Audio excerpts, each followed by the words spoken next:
All right, looks like we're good to go. So for our next foray into contentious issues surrounding claims to the past, we're going to be looking at eBay looters and treasure hunters. More generally, the practice of looting. So looting is something we've looked at briefly before. We've discussed a little bit of looting already. We're going to be taking a fresh look at it here within the light of ongoing discussions of who exactly has rights to the past. So in the chapter we read, Hollowell, the author, kind of questions the archaeological ethic of the archaeological or the ethic that which tends to place the kind of guarding or safeguarding of archaeological remains above the survival of an often impoverished local people. So the issue here is once again focusing on the issues of ownership of the past of archaeological materials, and beyond that, thinking of who has the rights to control, who has the rights to exploit, and ultimately benefit from these materials.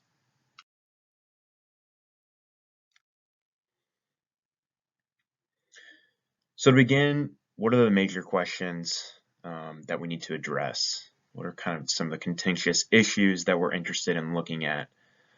Well, first is this question of simply whether looting is ethical.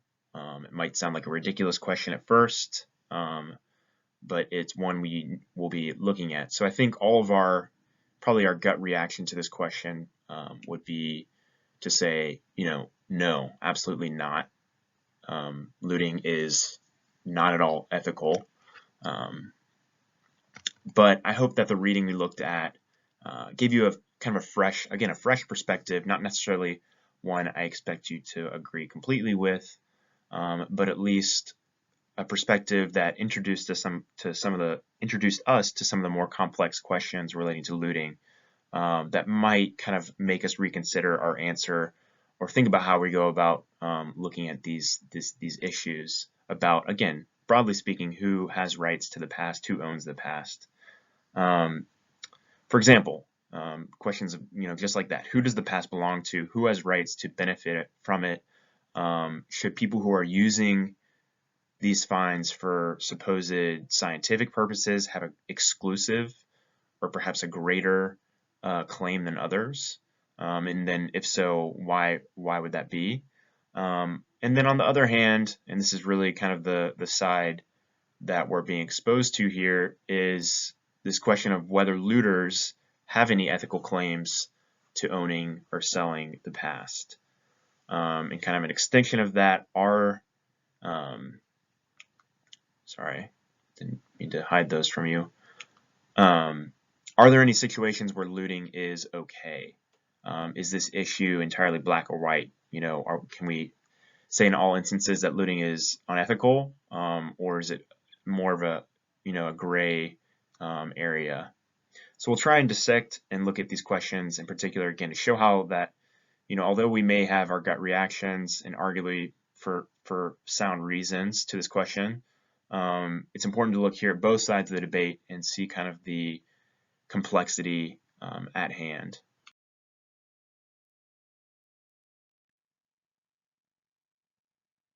So thinking about the economy of ancient antiquities, who all has kind of a hand in this game? Who exactly are the players that we're talking about?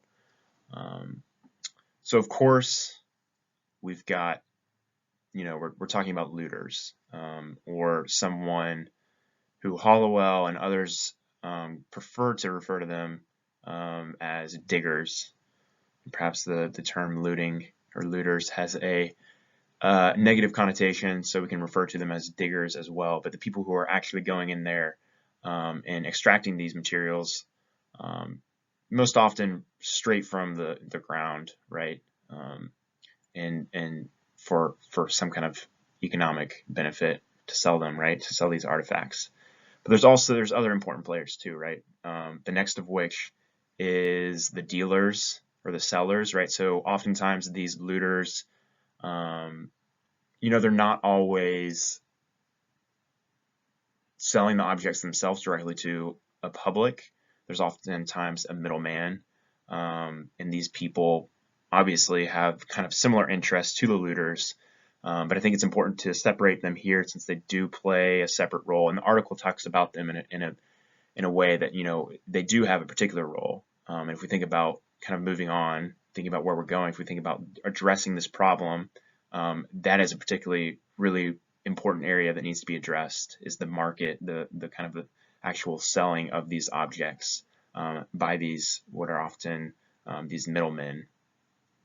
So, and then of course, kind of moving on to the other side of this discussion, the other side of the debate, we have kind of the opposite side. That is perhaps the scientist, the archaeologist, museums, and curators who can comfortably kind of, I think we can comfortably group them together as you know, seeing an entirely different purpose for the past than those of the looters and antique traders. So, of these players in this game of the kind of antiquities economy, trading and selling of these ancient goods, who exactly is at fault? And what claims does each one of these parties kind of do they have? And then are any of these claims actually in fact more ethical than the other? So we'll look at some of these questions as well.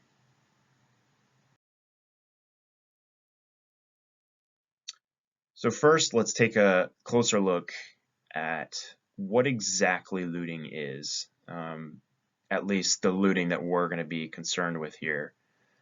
So looting indeed is a real issue. I might not have to say it, but we don't really see looting in our everyday lives, so it is important to kind of reiterate this is actually a real problem. For archaeologists, it's an all too familiar problem, and one we deal with on a daily basis. When thinking of looting, kind of in popular culture, I was reminded of a somewhat what I think is a popular example that has kind of come up repeatedly over the past, I don't know, maybe 4 or 5 years, which I have pictures of here.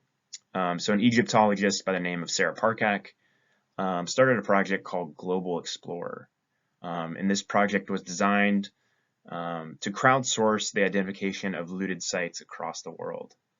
So essentially you and I could sign up, go on this website and sign up to help out and comb through satellite imagery to help identify and locate looted sites. And this was identified by Sarah Parcak's discovery of how much looting had increased in places that she was working in Egypt. So the images here above show satellite imagery of the site of Al-Hiba in Egypt. And you can see kind of the increase in looting through time here. So the satellite perspective that is shown here is good at highlighting looting in places where there's not much vegetation, obviously, so you can see these areas with satellite. Looters pits can kind of be seen here, can be picked out through the images as these kind of small circles. So the scale is kind of hard to get at here, but each individual kind of circles represents a place where a looter has gone in with their shovel and made or dug a pit. So as the image shows, and as I mentioned, there does appear to be kind of a dramatic increase, I would say, between the years in which these two satellite images were taken in 2009 and 2012, respectively. So it's just kind of an interesting example. So again, Sarah Parcak created this online platform where users could sign up and again go through these images and kind of do and play play their own role in helping prevent kind of the further destruction of these archaeological sites. So some of you might have done this on your own. It's just kind of a fun thing to do. This is another image. This is another image of Al-Hiba, again showing that kind of drastic increase. I think the top image there, yeah, is 2009. Doesn't seem to be much looting, and you can see at the bottom image there, showing how much looting had increased at the site by 2012. And again, that's in Egypt. So again, thinking of my own perspective, I mean, I see evidence of looting almost every day that I'm in the field doing field work. So these images here are a particularly prevalent pattern that I see in the highlands of Peru where I work. So looters tend to focus on digging up ancient graves, and these are pictures of those graves. So as can be seen in the images here, in the process of searching for objects of value, the looters dig up and destroy evidence of, a variety of things. Human bones, we can see human bones on this bottom left image, as well as ceramic artifacts. If you take like a really hard look at some of these pictures, you can see kind of broken ceramic fragments kind of scattered about. So these tombs, these particular types of tombs, were largely underground. So the individuals were buried underground in these chambers. So the top right image, I think, gives a good idea of how these were built. But they were covered with large above ground towers shown here. So this is an example of what those would have looked like before they were destroyed. So the point being here, not only are these looters destroying the evidence of what is buried underground, but they're also destroying much of what is associated with what they're kind of looking for. In the case here, again, these large above ground burial structures. So I will say, and I included a picture of it here, this doesn't go to say that everyone in the area that I work is looting these sites, right? They understand the importance of saving these sites as well, and they recognize their value. So this image in the top left was taken at a particularly kind of remote site, well-preserved site, and I would say if anyone has claims to items found at sites such as these, it's the locals themselves. And it's clear here that they feel strongly about protecting their kind of cultural heritage. So the sign here reads, says, "Look, it's prohibited to touch the archaeological sites, patrimony." So just kind of a interesting, cool example from where I work in the neck of Peru.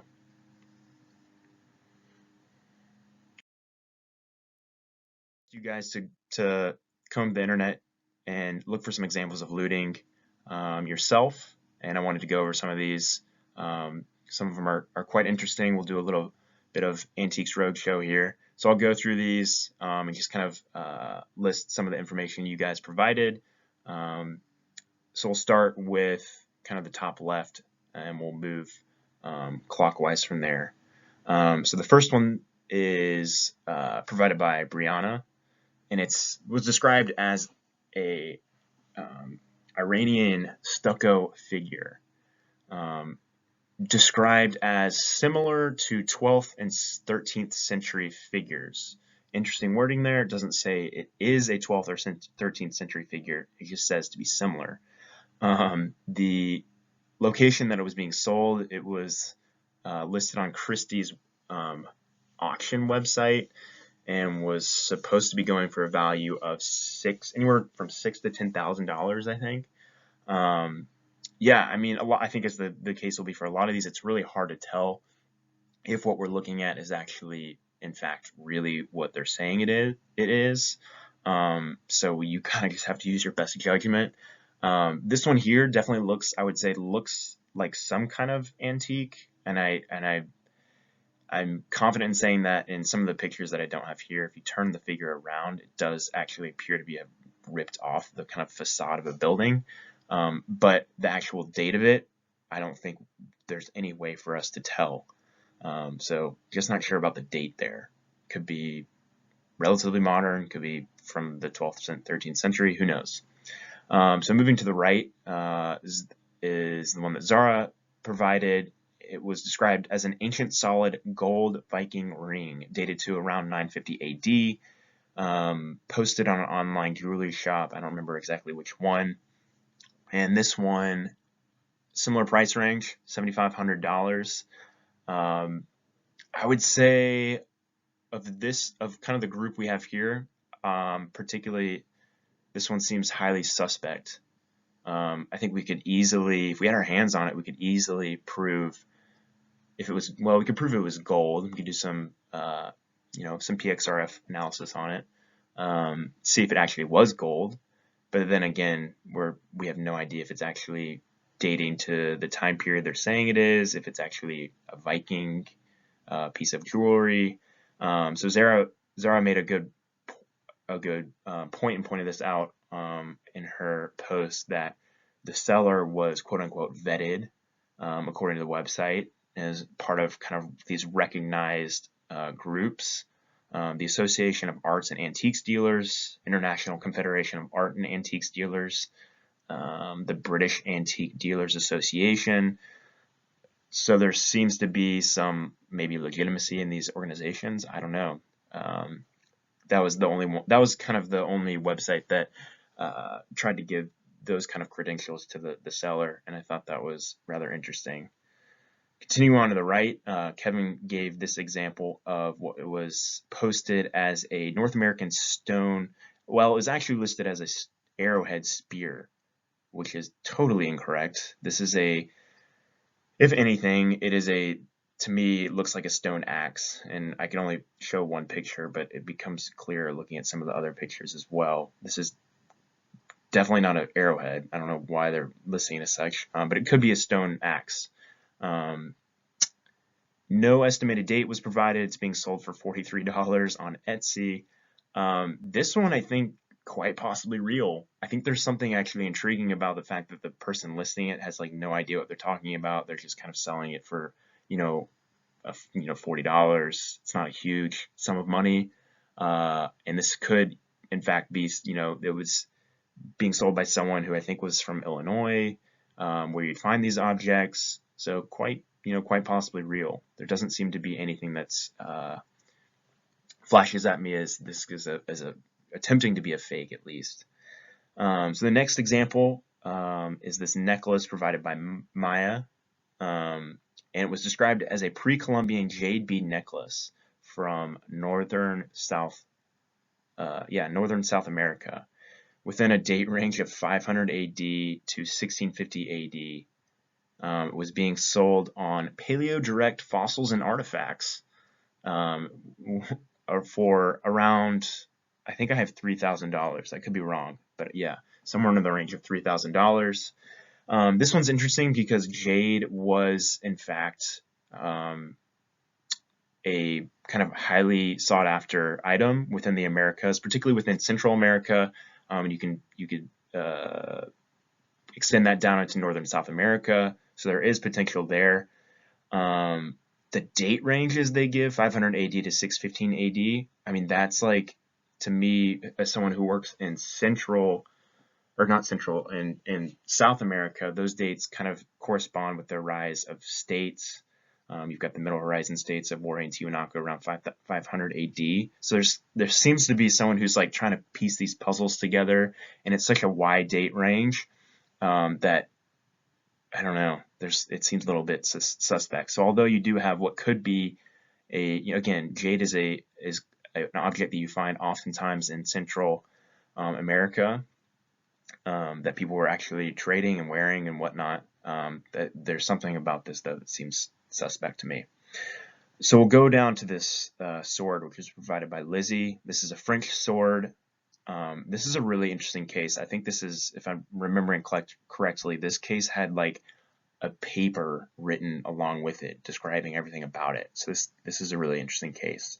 So according to the information, this description, this French sword was given to King Louis XV, or given by King Louis XV to one of his captains by the name of Alain Pourri.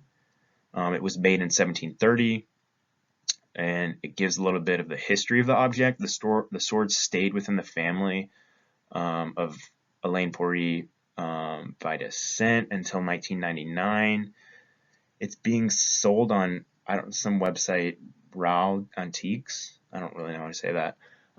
For a mere $295,000. So if you guys have just a little bit of pocket change, you could own this cool sword that King Louis XV had.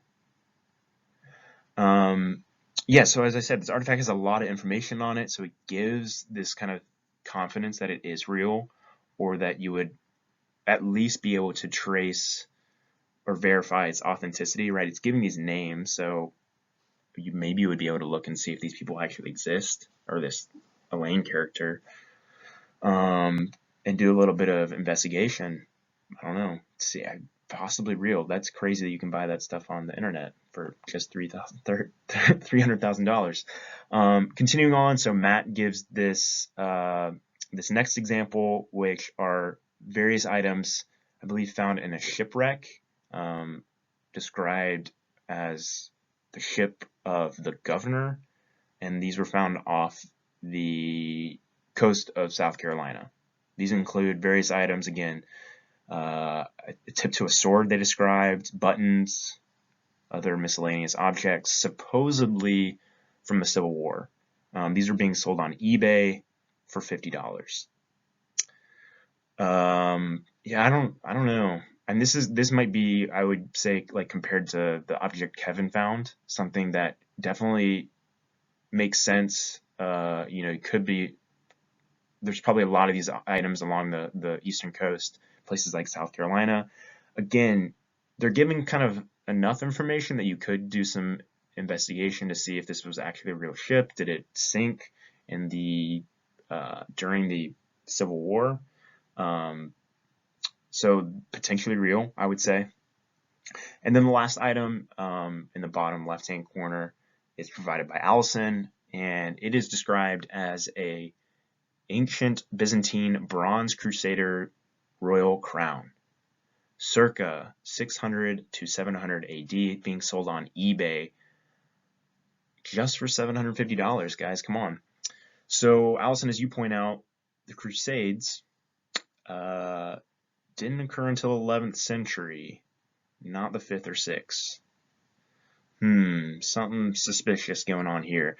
What are they referring to then? What are they really trying to say? These belong to the Crusades? Okay. Also interesting that the seller advertises this object as wearable. Again, which Allison, you pointed out, gives a good indication of the audience that is kind of being sought out here. ... I think it's fake. Okay, so that's just kind of a fun activity, I think, looking at some of these different types of objects that can be found on the internet, the different types of detail that go into them, describing their provenience, etc. So yeah, just kind of a fun example. But beyond being, a fun distraction, there's some questions that these objects and these types of objects kind of bring up. So first off, what type of damage is practices such as these doing to cultural heritage? Should the fact that people can go on the internet and buy these things, should that concern us? Is it even an ethical issue?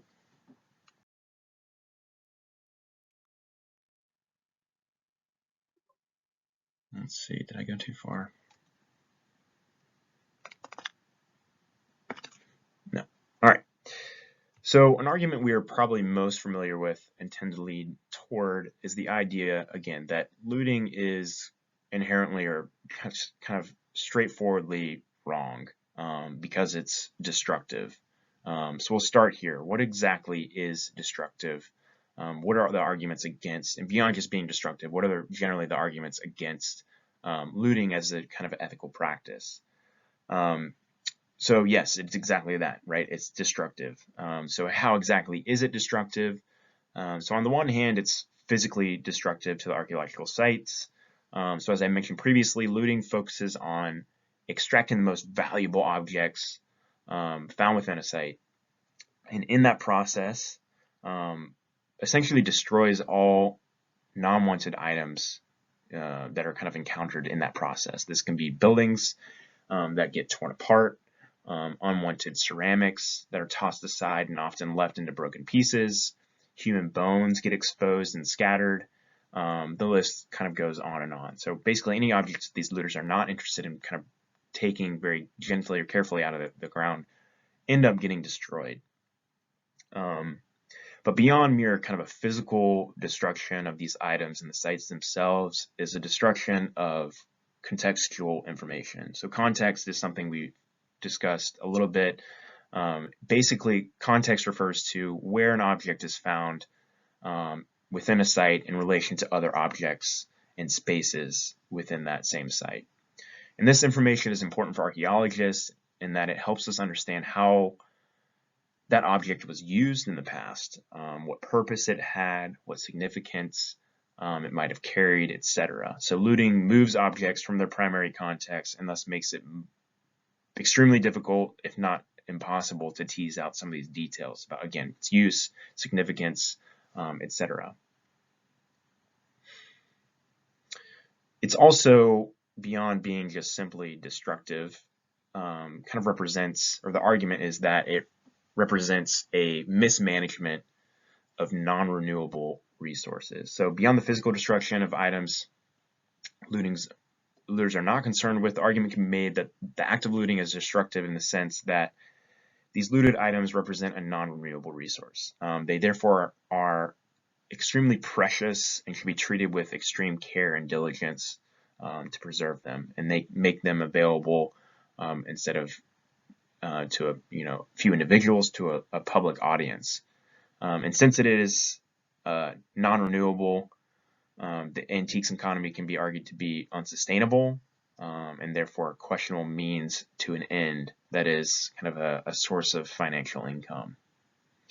And then the final kind of argument, I mean, there's many arguments against looting, but I would say this is kind of the final major one, is this idea that cultural heritage belongs to everyone. Again, since we're dealing with a limited resource that can be connected with a broad human past, the argument is made that antiques trading is inappropriately treating artifacts as a commodity.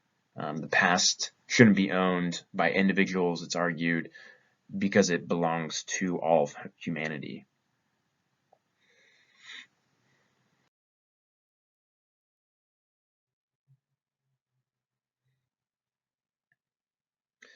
So it's quite clear from the piece that or the chapter we read, there's a bit more to looting than might kind of initially meet the eye. While we certainly might consider looting unethical for our own reasons, Hollowell makes the point that we should at least kind of take a step back to consider the fuller picture. So this starts with looking at the looters themselves. What she points out is made up of kind of this wide variety or assortment of types of people who look at the past in different ways with quote unquote diverse moral positions. So as she puts it, it's important to distinguish among the different kinds of looters or different kinds of looting because they represent different problems and are likely to call for different approaches if we're thinking about how to kind of combat or approach these issues. So these can be distinguished between hobbyists, local experts, those who simply may see an appeal in creating what she describes as a kind of an outlaw image. And so each of these different types of looters or diggers sees a different justification to their desire to own a piece of the past. And the legality of their practices is not always clearly defined as illegal and legal. And even when it is clearly illegal, there are those who kind of revel in that kind of breaking the law and that creating that image in a sense. And so as she argues, the term looter kind of lumps together people with diverse motivations and interests. That's the main point here. Including again those who engage in a legal hobby that might define for them kind of a close, maybe perhaps hereditary connection to a particular place, and others who see digging and its profits as socially acceptable, or even again those who see it as justifiable in the face of neglect, particularly by the government. But the type of digging that Hollowell is most interested in looking at is what she describes as subsistence digging.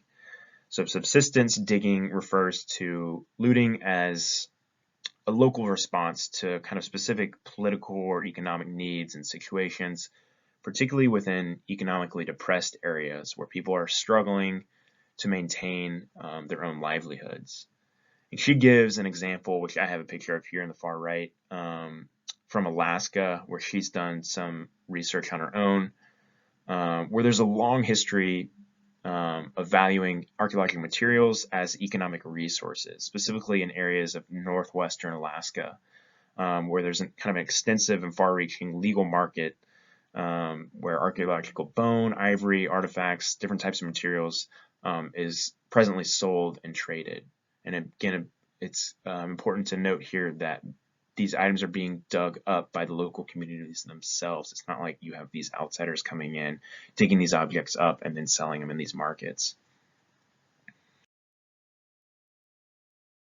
So again, the basic argument of this idea of subsistence looting is an kind of ethically consideration that under certain conditions of poverty or lack of means of livelihood, people are justified in using archaeological goods as an economic resource.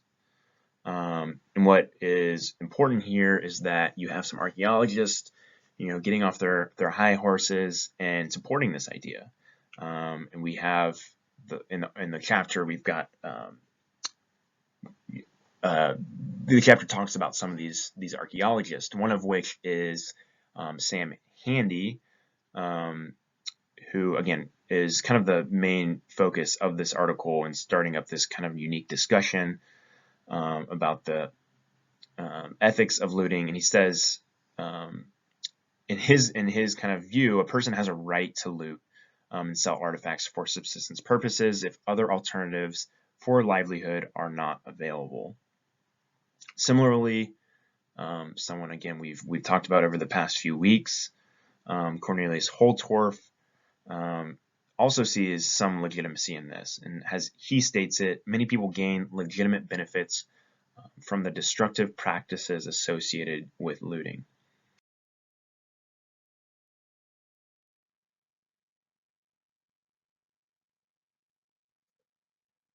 So evidence points to a strong relationship between digging of all sorts and types and a lack of viable economic alternatives. And this is a point the chapter makes. So in other words, increases in site digging are directly linked to a deterioration of local economic conditions and opportunities. And these deteriorations are often due to kind of uncontrollable events. You can think of droughts, political instability, just kind of major changes in the economy, or any combination thereof, right? And so as an example of this, so Hardy, the guy we just looked at, his own thoughts, his own proposition on this kind of grows out of the time surrounding war and destruction in Afghanistan and Iraq. Hollowell also mentioned that this is an example that she gives, in Israel, it's reported that 99% of artifact diggers are shepherds or inhabitants of nearby villages, many of whom lost their livelihoods in the wake of the Intifada. So when the Palestinians rose up against Israel in the defense of the occupation of the West Bank in the 80s and 90s. So there's a clear correlation there. So as the point goes, why should we be worried about archaeology and guarding these archaeological relics, artifacts, etc., when people are struggling to even just stay alive? If this is really a matter of staying alive and well, should archaeologists simply turn a blind eye? And that's really the main question. Should we be concerned here within these particular situations where people are struggling to make a living?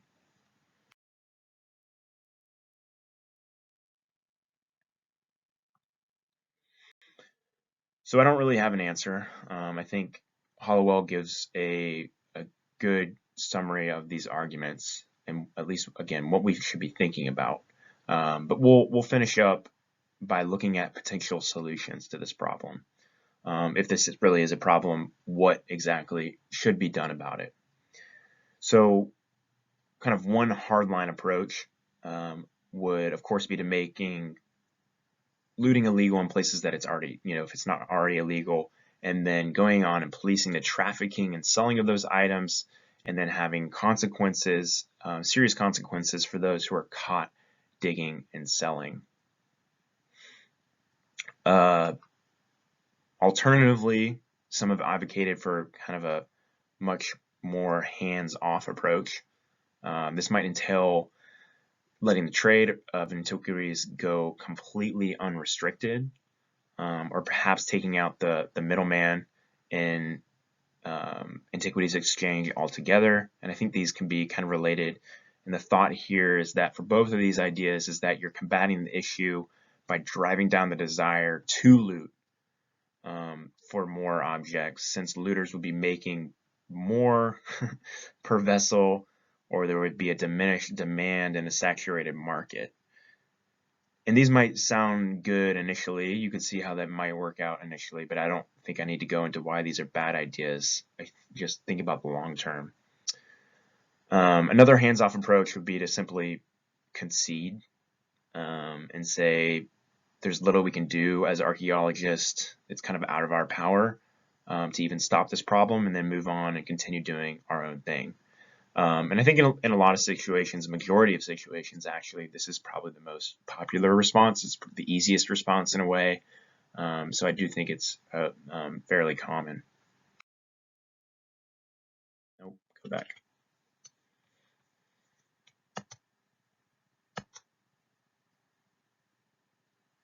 Well, the last point that I was going to make, for some reason won't let me go back, is that kind of the last way of going about this, and it's fine, it ties into this slide here, is what I think is probably the most beneficial way of going about addressing looting is through the combination of kind of collaboration and education.